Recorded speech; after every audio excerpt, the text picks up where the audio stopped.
मिरजेत पोटच्या 2 गोळ्याला आईनेच विकले प्रत्येकी 20,000 रुपयांना. मिरजेत आईने स्वतःच्या 2 मुलांना विक्री केल्याची घटना घडली आहे.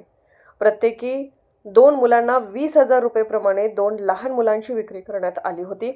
तिसऱ्या 5 दिवसाच्या मुलाची विक्री करत असताना महिला बालकल्याण समाज, सांगली जिल्हा यांच्या पथकाने कारवाई करत मिरज शहर पोलिसात गुन्हा दाखल केला आहे.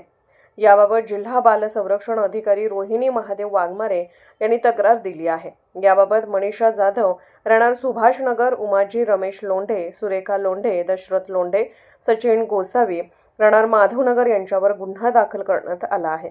संशयित आरोपी मनीषा जाधव हिने 1.5 वर्षापूर्वी आपल्या पहिल्या बालकाला 20,000 रुपयाला कोल्हापूर चाळ मिरज या ठिकाणी विकले होते. त्यानंतर माधवनगर येथे आणखी एका बालकाला विकले.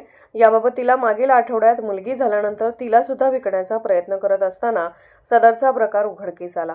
सदरची 3ही बालके महिला बालकल्याण समितीने ताब्यात घेतली आहेत.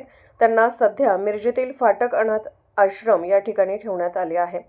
सदरची कारवाई जिल्हा महिला बाल विकास अधिकारी वर्षा पाटील यांच्या मार्गदर्शनाखाली जिल्हा बाल संरक्षण अधिकारी रोहिणी वाघमारे, आयशा दानवडे, शानूर दानवाडे, आरती निडसोसे यांच्या पथकाने केली.